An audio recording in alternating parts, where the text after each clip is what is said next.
Okay, this is Michael Hobson and I'm going to be reflecting on my first lesson for PS212. I was working with a number of Year 6 students and we were doing athletic activities. The focus of our session was hurdling, and it was hurdles based activities. So what were the strengths and limitations? Well, firstly, I would say that the strengths of the session was there was good development of fundamental movement skills and motor competencies. If you look at the physical literacy concept paper, they talk about manipulative, stability and locomotor movement skills. In the session, we were really focusing on the locomotor and stability movement skills, which come as part of hurdling. And I think because I'd planned the technical teaching and learning points quite clearly into my session, I was able to draw out these different points. I think the activities encouraged development of fundamental movements, and I think the questions and teaching and learning points I gave did encourage the development of the fundamental movements associated with hurdling and hurdles-based activities. In terms of my limitations, I would argue that I probably introduced guided discovery a little bit too soon. I introduced it at a point where students weren't necessarily quite ready for it yet. And I'm going to go on to this in a little bit more depth. What do you need to keep doing well? I would say I need to keep on planning quite clearly the technical teaching and learning points for the fundamental movements that I'm trying to develop. I think that worked really well for me.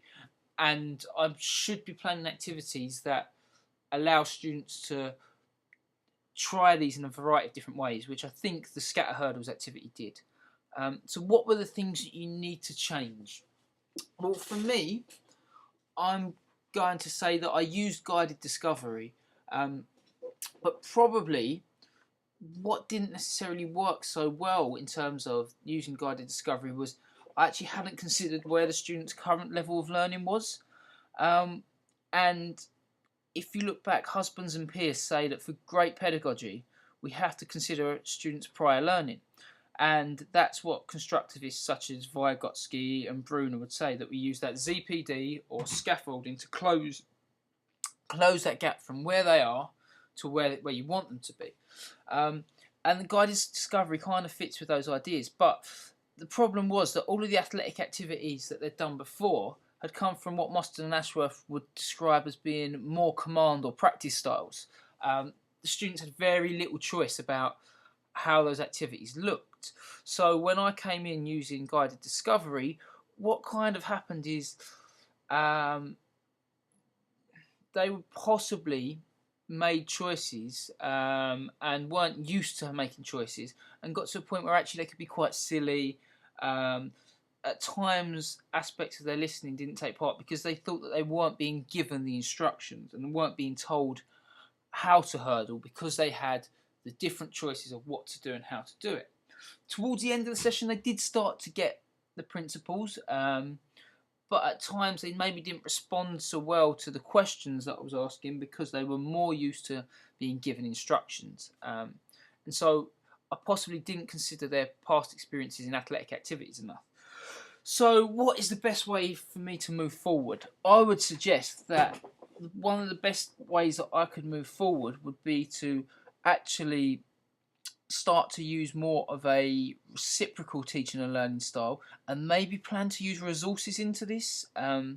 So although I'm still going to try and give the students a bit more freedom and a bit more choice, actually if I was to give like handouts and laminates and cards and things like that, they'd actually feel like there was a little bit more structure to the session rather than just relying upon questions from me.